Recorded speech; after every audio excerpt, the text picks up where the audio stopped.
नमस्कार, आदाब, सत श्री अकाल, राम राम। एक बार फिर से आप सभी का स्वागत है खेल की वकालत अभिषेक सोनू के साथ कार्यक्रम में। श्रोताओं और हमारे दर्शकों, आज जो हमारे मेहमान हैं, उस मेहमान की उपलब्धियों को जब आप जानेंगे और उस मेहमान से बातचीत करने के दरमियान जो जानकारियां आपको हासिल होंगी, वह शायद इतनी आसानी से तो उपलब्ध नहीं हो पाती जितनी आसानी से अभी वो हम लोगों के बीच साझा करेंगे। परंतु यह सौभाग्य है हमारी इस कार्यक्रम का, इस पहल का, कि उन्होंने इसे स्वीकार किया है। बहुत बहुत स्वागत है आपका कुमार गौरव जी। जी बहुत बहुत धन्यवाद। कुमार गौरव जी, अभी आप कहाँ हैं? अभी तो मैं मुंबई में हूँ। मुंबई में है? अभी वहाँ क्या कर रहे हैं कुमार गौरव जी मुंबई में आजकल? यहाँ मेरी MBA की पढ़ाई चल रही है। यहीं पे एक कॉलेज है जमनालाल बजाज, उसी से अभी MBA चल रहा है। जमनालाल बजाज कॉलेज से आप MBA कर रहे हैं? जमनालाल बजाज में एडमिशन सुना है कि बहुत ही डिफिकल्ट है। जी हाँ, डिफिकल्ट तो है। All India total number of seats यहाँ पे 120 है, जिसमें से 102 महाराष्ट्र के लिए रिजर्व्ड है जो को लिया जाता है हर साल। ओके, तो मतलब आउट ऑफ महाराष्ट्र कितने लोग हुए फिर? सिर्फ 18 लोग महाराष्ट्र के बाहर हुए और 102 महाराष्ट्र के होते हैं। तो आप उस 18 में आप आए हैं? जी, 18 में मेरा पहला नाम था। आपका ये ऑल इंडिया रैंक आपका पहला? जी, ऑल इंडिया रैंक मेरा पहला आया था CMAT के परीक्षा में। और आप मुजफ्फरपुर बिहार से बिलोंग करते हैं? जी बिल्कुल। मुजफ्फरपुर बिहार से बिलोंग करते हैं। और मैं अपने श्रोताओं को बताना चाहूंगा कि कुमार गौरव जी शतरंज के एक बहुत ही बड़े नाम है शतरंज खेल में। कुमार गौरव जी ने 2000 ईस्वी, कुमार गौरव जी 2000 से आप पहले से खेलते हैं ना शतरंज? जी हाँ, मैं 1999 से खेल रहा हूँ। उस टाइम मेरा पहला टूर्नामेंट था अंडर-7 स्टेट चैंपियनशिप, जिसमें मैंने 2nd पोजीशन हासिल किया था। ओके, और उसके बाद आप अंडर-7 में 2000 में आप फर्स्ट हो गए, फिर अंडर-9 2001 फर्स्ट हुए, फिर 2001 में मुजफ्फरपुर खेल रत्न, 2002 में आप अंडर-12 स्टेट चैंपियन बन गए। तो ये लगातार स्टेट चैंपियन आप बनते गए और 1999 में आपने खेलना शुरू किया। जी, तो ये एक साल के भीतर स्टेट चैंपियनशिप जीतना, लगातार कहाँ से ट्रेनिंग ली आपने? जी, शुरुआत में तो मेरे दादाजी चेस खेलते थे घर पे, तो मैं बैठ के वहाँ पे देखता रहता था। 7 साल 6 साल 6 साल की उम्र में? जी, 6 साल की उम्र, 5 साल की उम्र में उस टाइम। 5 साल की उम्र में। हाँ, एक दिन कुछ यूं हुआ कि दादाजी खेल रहे थे, तो मैंने बताया कि इस मूव को यहाँ चलने के बदले यहाँ भी चला जा सकता है। तो दादाजी बहुत आश्चर्यचकित हुए कि ये किसी से सीखे बिना मतलब कैसे ये चाल बता रहा है शतरंज का। तो उसके बाद से दादाजी अपने साथ खिलाने लगे। तो शुरू के इनिशियल स्टेज पे मेरा ट्रेनिंग उन्हीं के थ्रू हुआ है। उसके बाद धीरे धीरे करके एक रविंद्र किंजल करके एक नेशनल प्लेयर थे जो 75 से 80 के बीच खेलते थे मुजफ्फरपुर में। जी, मुजफ्फरपुर में। अच्छा। तो उनसे कांटेक्ट हुआ, फिर उनके माध्यम से सीखा। फिर शुरुआत में वहीं से सीख के और खुद से बुक पढ़ के स्टेट चैंपियनशिप खेलने गया था। तो आपको इसका अर्थ तो यही निकलता है कि आपके अंदर प्राकृतिक है चेस और आपको विरासत में मिला है शतरंज? जी, कह सकते हैं, क्योंकि जैसे घोड़ा ढाई घर चलता है, ये मुझे किसी ने बताया नहीं। वो मैं अचानक से एक दिन सीधा बताया कि ऐसे ऐसे चलना है, देख देख। ओके, तो आपने बस आपको ऊपर से मिला और आप लगातार खेलते गए और अंडर-12 तक मैंने भी अपने श्रोताओं को बताया। मैं आगे बताना चाहूँगा अपने श्रोताओं को। फिर उन्होंने 2014 में अंडर-15 जीत लिया स्टेट, बिहार स्टेट में फर्स्ट पोजीशन। फिर 2004 में ही Bihar state children chess festival जीत लिया फर्स्ट पोजीशन। युग सृजन खेल रत्न मिल गया इनको 2004 में। यहाँ भी ये नहीं रुकते हैं और फिर टेलीग्राफ ये जीत जाते हैं। इन्होंने टेलीग्राफ तक का सफर तय किया। टेलीग्राफ चेस स्कूल इन्होंने जीता। टाटा स्टील जो करवाती है, ऑर्गेनाइज करती है नेशनल लेवल का, ये नेशनल स्कूल गेम्स होता है। तो वहाँ तक ये फर्स्ट पोजीशन, और ये लगातार फर्स्ट करते गए। हर साल दर साल सिर्फ कैलेंडर चेंज होता गया, इनका पोजीशन चेंज नहीं हुआ। इनका उम्र बढ़ता गया, इनका एज कैटेगरी बढ़ता गया। लेकिन इनका वो फर्स्ट पोजीशन कम नहीं हुआ। आपका फर्स्ट पोजीशन कम नहीं होता है, ये क्या है? ये बताइए, क्या चमत्कार है? मिरेकल। सारा स्टेट चैंपियनशिप आप एक लाइन से जीतते चले गए। जी, मैंने जिस भी स्टेट चैंपियनशिप जिस भी कैटेगरी में पार्टिसिपेट किया है उसको एक बार जरूर जीता है, चाहे वो 7 हो, 9 हो, 12 हो, 15, 17, 19 या फिर सीनियर स्टेट चैंपियनशिप भी हो, सारे को अगर पार्टिसिपेट किया तो हर एक कैटेगरी में स्टेट चैंपियन मैंने बना है उसमें। और आप अभी करंट में भी 2019 में, अभी कोरोना से जस्ट कोरोना के टाइम का बात है, जब कोरोना शुरू हो रहा था, आप बिहार स्टेट ब्लीच खेलने आए 4-5 साल के बाद और फिर बिहार स्टेट ब्लीच जीत गए, फिर फर्स्ट। जी, वो ये मेरा फर्स्ट होने का क्या है मतलब? अब सेकेंड, थर्ड, फोर्थ, फिफ्थ ये भी तो होता है, अब फर्स्ट ही क्यों? प्रोफेशनल टूर्नामेंट तो मैं वो 12 साल के बाद खेल रहा था एक्चुअली। तो 2007 के बाद मैंने प्रोफेशनल से सीधा 2019 में, बीच में मेरा एक टूर्नामेंट 2013 में था यूनिवर्सिटी का, और उसके अलावा सीधा 2019 में चूंकि मोइनुल हक स्टेडियम में हो रहा था और उस टाइम मैं पटना में ही था, तो सोचा कि इसमें पार्टिसिपेट करूं। तो 2 दिवसीय टूर्नामेंट था, तो सोचा जल्दी खत्म हो जाएगा, बट उसमें अच्छा स्कोर करते हुए 7 में 7 जीत के और फर्स्ट पोजीशन हासिल किया था। तो ये लगातार फर्स्ट, और ये तो सिर्फ चेस के बारे में हम लोग अभी बात कर रहे हैं। अभी मैं कुछ गेम्स को अभी मैं छोड़ दिया हूँ, जैसे 13 नेशनल अंडर-7 इन्होंने खेला, वहाँ 5th पोजीशन नेशनल में। फिर chess team event annual sports meet Chandigarh university का खेला, वहाँ पे भी दूसरा पोजीशन। और इस बीच में ये रामकृष्ण सिंह महाविद्यालय और अर्पिता इंफ्रास्ट्रक्चर प्राइवेट लिमिटेड में भी काम करते रहे। क्या काम करते थे साहब वहाँ इन 2 जगहों पे? अर्पिता इंफ्रास्ट्रक्चर में मेरा कॉस्ट एस्टिमेशन का काम था कि किसी भी प्रोजेक्ट में कोई भी कॉस्ट क्या होगा, डेली वेजेस का या फिर लेबर्स का, मटेरियल्स का पूरे प्रोजेक्ट में, तो वो मैं हैंडल करता था। 1 मिनट, जहाँ तक मेरा समझ जा रहा है ये अकाउंटिंग से रिलेटेड वाला वर्क है। जी, सिविल इंजीनियरिंग के बेसिकली थ्रू होता है। ओके। हाँ, कॉस्ट एस्टिमेशन का। ओके। तो सिविल इंजीनियर्स जो होते हैं वहाँ पे मैं साइट इंजीनियर की तरह भी काम किया था।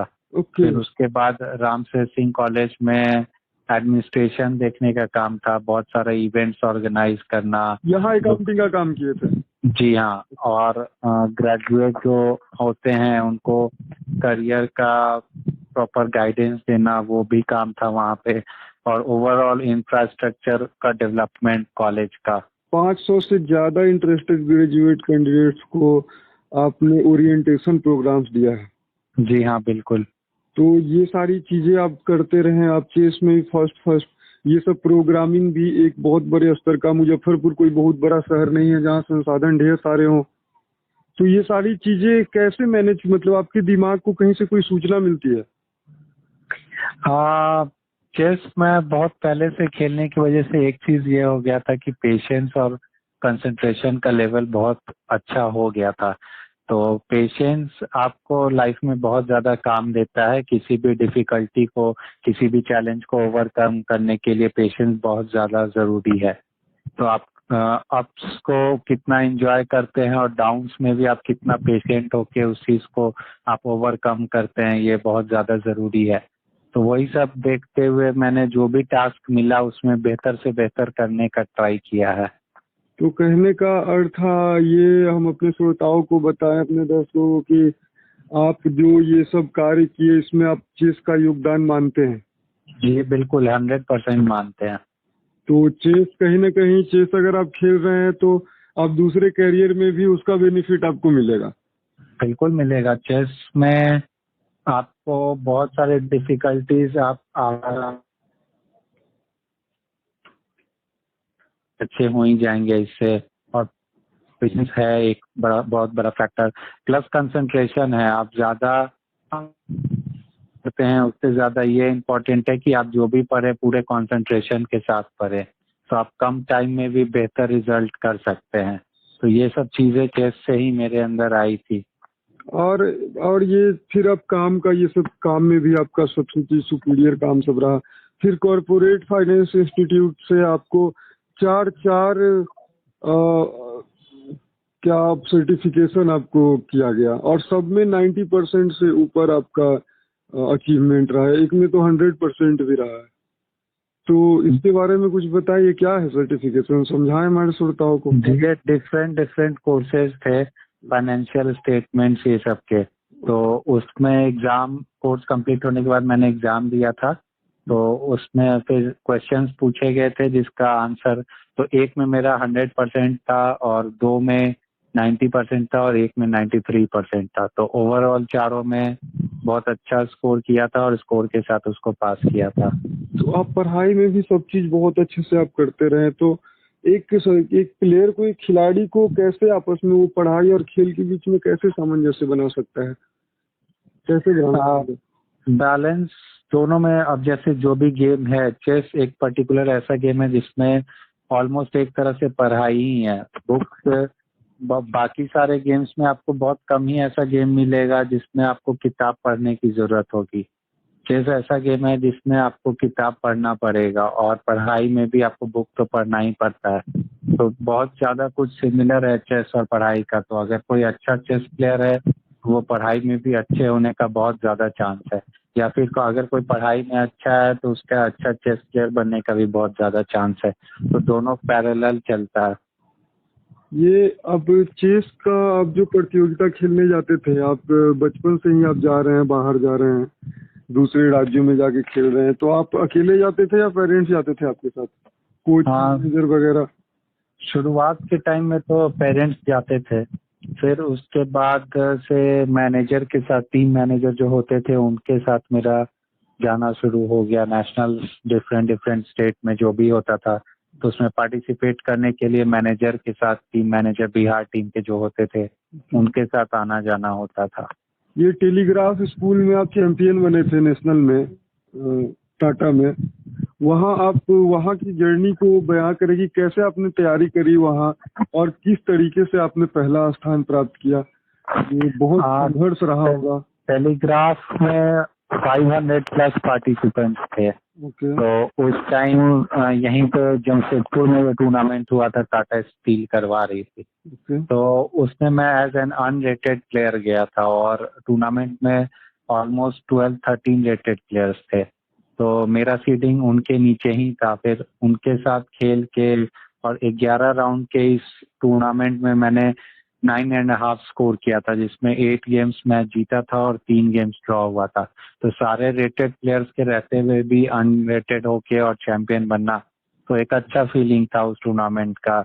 और बड़े लेवल का टूर्नामेंट था तो अच्छा भी लग रहा था कि उस टाइम अचीव करके कि नेशनल में बिहार का नाम वैसा हुआ कि हाँ, यहाँ से भी आके एक मुजफ्फरपुर जैसे छोटे शहर से आके और छोटे बगैर जगह से तैयारी करके, बहुत सारे रिसोर्सेज अवेलेबल नहीं थे क्योंकि वो इंटरनेट का दौर था भी नहीं और इंजन ज्यादा यूज होते नहीं थे। तो उस टाइम बुक से पढ़ के जो कुछ भी सीखा उसको अप्लाई किया बोर्ड पे और बस रिजल्ट बाकी सही आ गया, फेवर में आया।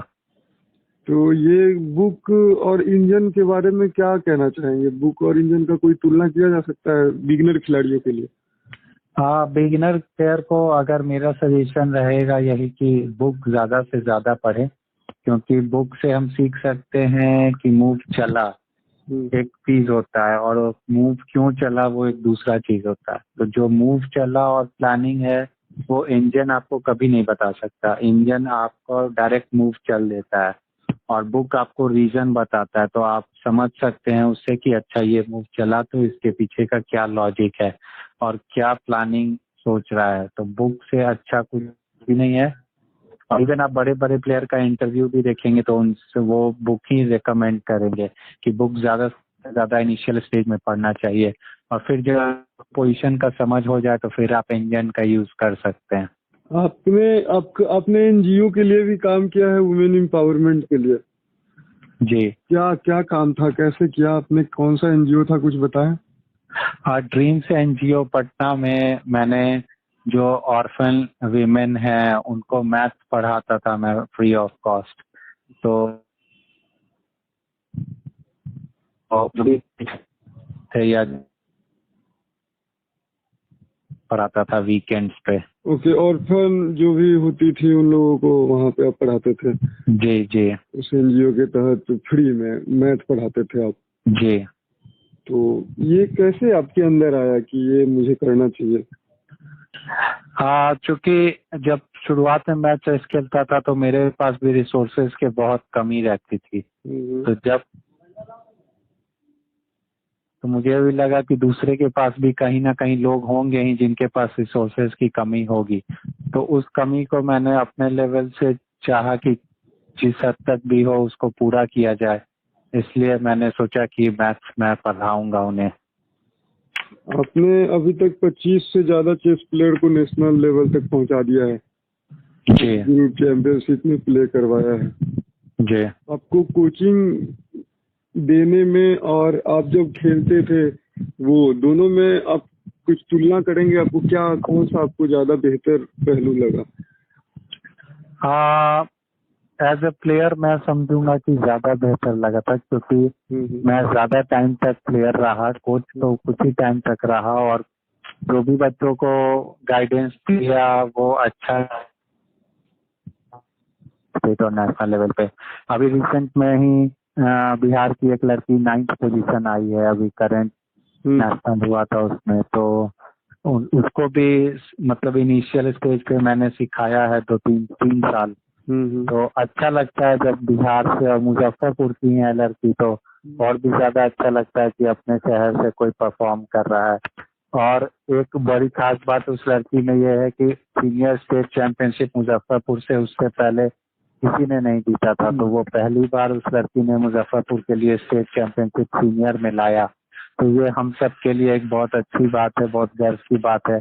और मुजफ्फरपुर ही नहीं, बिहार का ही, अब बिहार का नाम रोशन किया इस बार नेशनल में परफॉर्म करके। तो अच्छा लगता है एज ए कोच भी, और एज ए प्लेयर तो मैं काफी टाइम तक खेला, तो वो भी पीरियड बहुत अच्छे से एंजॉय किया है। तो दोनों डिफरेंट चीज है, दोनों को कंपेयर तो नहीं कर सकते, दोनों को अपना अलग अलग है। कोच एज ए कोच अलग और एज ए प्लेयर अलग। आपका, आप ऑनलाइन चेस के जो chess.com और लीचेस के एप्लीकेशन है आप उस पे भी खेलते हैं चेस, उससे आपकी कितनी रेटिंग है अभी? जी, लीचेस पे तो अभी 2700 प्लस रेटिंग है, ब्लिट्स में 2700 प्लस रेटिंग है आपकी? जी, ब्लिट्स में 3 मिनट वाले गेम में 2700 प्लस है, और बुलेट में अभी 2550 प्लस है। बाप रे, 2550 प्लस है 1 मिनट वाले में, और 3 मिनट वाले में 2700 प्लस है जी। तो ये कैसे कैसे आप ये अभी भी हैंडल कर लेते हैं? इतनी सारी चीजें कैसे हैंडल कर लेते हैं? बुलेट और ब्लिट्स तो ऑनलाइन बस खेला जाता था ऐसे ही कि टच में रहें, ज्यादा ब्लंडर ना हो कभी या किसी तरह का, बस ऐसे ही खेला जाता था कि चेस के साथ जुड़े रहें। तो वहीं से खेलते खेलते फिर ऑनलाइन बहुत सारे, मैंने 100 प्लस ग्रैंड मास्टर्स को हराया है ऑनलाइन में, और काफी सारे इंटरनेशनल मास्टर और फिडे मास्टर्स को भी। तो उन सबको हराते हराते फिर 2700 के आसपास रेटिंग वहाँ पे पहुंच गई। तो ये अभी हाल फिलहाल में तो आपने कोई तैयारी नहीं की होगी? जब आप प्रोफेशनल खेला करते थे उस समय जो तैयारी थी, वो उसी तैयारी की बदौलत अभी भी आप हरा रहे हैं सबको? जी हाँ, बिल्कुल। 2008 के बाद मैंने कुछ वैसा तैयारी नहीं किया। 2008 से पहले मैंने बुक्स काफी पढ़े हैं, और उसके बाद से फिर चूंकि मेरा 10th 12th और बीटेक स्टार्ट हो गया, तो शतरंज से मेरा थोड़ा दूरी बन चुका था, और पढ़ाई से ही टाइम नहीं मिल पाया, तो शतरंज का बुक्स मैं देख नहीं पाता था, तो टच तभी चला गया था।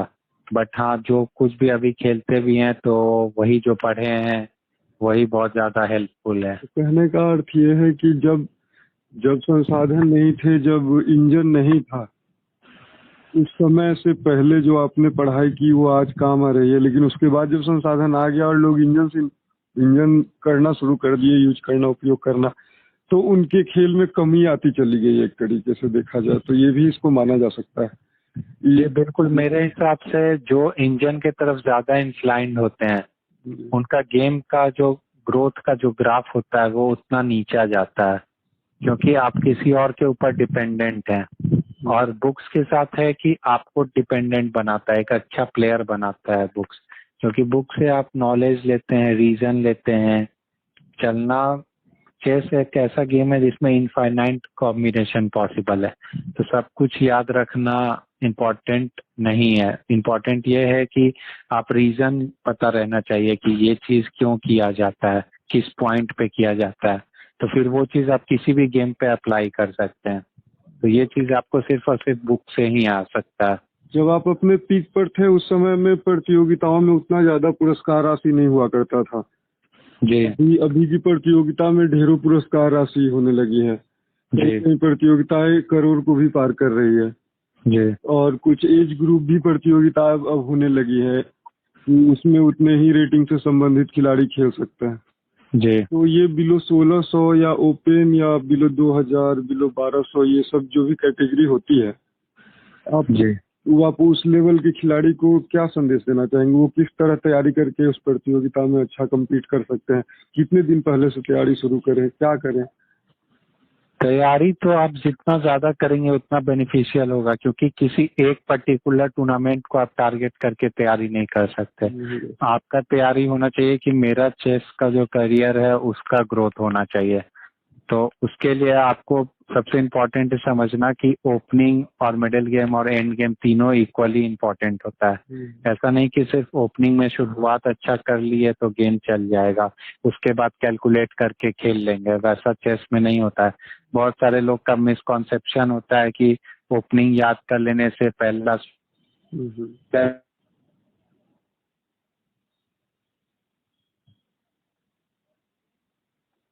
थिंक गलत कॉन्सेप्ट है। इस गेम और एंड गेम का भी उतना ही अमाउंट में तैयारी होना चाहिए। फिर आपके पास एक स्ट्रैटेजी होना चाहिए कि इतने क्लासिकल गेम में मेरे पास कितना टाइम होना चाहिए, एंड गेम के लिए कितना, मिडिल गेम के लिए कितना, ओपनिंग के लिए कैसे खेलना है। और भी बहुत सारे एस्पेक्ट्स होते हैं चेस के, कैसे खेलना है, ब्लंडर नहीं होना चाहिए, इजीली अपने अपोनेंट को फ्री में गेम गिफ्ट नहीं करना है, फाइट करना है हर एक गेम के लिए, माइनस से माइनस पोजीशन में भी फाइट करके चाहना है कि कहीं से पॉइंट ड्रॉ भी निकल जाए, और ड्रॉ गेम को कोशिश करना है कि विन में कन्वर्ट कर सकें। तो ये सब एस्पेक्ट्स को कंसीडर करके तो फिर चेस में आप उसी तरह से मेहनत करें और रोज बुक एटलीस्ट पढ़ें, कोई ना कोई बुक रोज पढ़ने का हैबिट बनाएं। फिर वो चीज़ आपको धीरे धीरे जब नॉलेज आप गेन कीजिएगा तो वो चीज़ आपके गेम पे अप्लाई होता चला जाएगा, तो रिजल्ट फिर आपके फेवर में आएगा। कोई 4-5 बुक आप रिकमेंड करना चाहें? ये तो बिगिनर है या प्रो प्लेयर है इस पे भी डिपेंड करेगा, ऐसे कोई वैसा तो नहीं है, बट बिलो 1600 रेटिंग का मान के चला जाए। इंसाइक्लोपीडिया से आप ओपनिंग कर सकते हैं, और यूसुपोव के बुक से आप स्ट्रैटेजी और मिडिल गेम ये सब आप कर सकते हैं, और डोवेट्स्की सीरीज है आपको, वो भी एक अच्छी बुक है। तो ये सब बुक है जो जिसका आप बेनिफिट ले सकते हैं। बहुत अच्छे जगह पे भी आप जाइएगा तो बहुत लोग इसी को रिकमेंड करेंगे। तो मेरे हिसाब से यूसुपोव और डोवेट्स्की सीरीज तो करना चाहिए किसी भी प्लेयर को। आपने इतनी सारी उपलब्धियां हासिल की, हमारे सवालों का इतने बेबाकी से जवाब देते रहे। हम अगर आप सभी चीजों में शतरंज को जोड़ते रहे, उसके योगदान को आप सराहते रहे। अगर हम आपसे पूछे कि कोई 3 इंसान ऐसा व्यक्तित्व अगर आप बताएं कि जो आपको लगा हो कि नहीं ये खेल के लिए बहुत ही बेहतरीन रहा आपकी नजर में, किस कोई 3 नाम आप बताना चाहे जो आपसे जुड़ा हो? ये ओवरऑल मतलब आप क्या पूछ रहे हैं कि कौन से प्लेयर, जो कौन से प्लेयर या कोई एक ऐसा लोग जो लगा हो आपको कि कहीं ना कहीं किसी चीज में आपका सपोर्ट किया, as a manager, as a coach या एज ए पेरेंट्स? आपको 3 लोग जिनको आप अपने अभी तक की कामयाबी का सराहना देना चाहें उनको भी। पहला नाम तो मेरे दादाजी का होगा। ठीक है। और दूसरा नाम मैं लेना चाहूंगा रविंद्र किंगचल जी का। ठीक है। और तीसरा नाम विनय कुमार हैं, मुजफ्फरपुर के ही रहने वाले हैं। जी जी। तो उनके साथ भी मेरा प्रैक्टिस करना हुआ है, तो तीसरा नाम मैं उनका लेना चाहूंगा। जी जी, बहुत बहुत अच्छा, बहुत अच्छा। और वैसे तो और भी नाम्स हैं, बट आपने 3 बोला है, और भी आप बता सकते हैं, ऐसा कोई रिस्ट्रिक्शन नहीं है। और मैंने पटना के प्लेयर पीके सिंह और संतोष कुमार सिन्हा से भी ट्रेनिंग लिया है कुछ दिनों का। 15 डेज का ट्रेनिंग था मेरा ओके। पीके सिंह पटना के, और 7 डेज का ट्रेनिंग था मेरा संतोष कुमार सिन्हा जी का। कुल 22 दिन का प्रशिक्षण आपने अपने अभी तक के करियर में प्राप्त किया है। ऑफिशियल ट्रेनिंग 22 दिन का है। ऑफिशियल ट्रेनिंग 22 दिन का, तो ये यही 22 दिन की ट्रेनिंग से 2700 का रेटिंग आप अभी लेकर के बैठे हैं ऑनलाइन चेस के प्लेटफॉर्म पे। और हमारे श्रोता आज बहुत ही खुश होंगे कि उनको ऐसी जानकारियां आपने मुहैया कराई है। मैं अपने सभी मेहमानों से एक अंतिम सवाल करता हूं, मैं आपसे भी करूंगा कि खेल की वकालत के बारे में आपकी क्या राय है? ये एक अच्छा इनिशिएटिव है मेरे हिसाब से। जो भी अच्छे प्लेयर्स हैं या जो पुराने प्लेयर्स हैं, उनके एक्सपीरियंस को बिगिनर्स सुन सकते हैं, समझ सकते हैं, कहाँ उन्होंने कैसे प्रिपेयर किया, कौन सी किताबें यूज करना चाहिए। तो जो भी खेल की वकालत में आके जो भी अपना इंटरव्यू देते हैं, वो अपना एक्सपीरियंस शेयर करते हैं। तो इस एक्सपीरियंस से जो भी बिगिनर है वो बहुत कुछ सीख सकते हैं, समझ सकते हैं, और उनको एक गाइडेंस मिलेगा कि हाँ कौन से पाथ पे किस तरह से चलना है, कितना टाइम देना है किस चीज में, तो वो एक बेहतर प्लेयर बन सकते हैं। तो मैं समझता हूँ कि ये एक बहुत अच्छा इनिशिएटिव है ऑनलाइन, क्योंकि ये घर घर तक पहुँच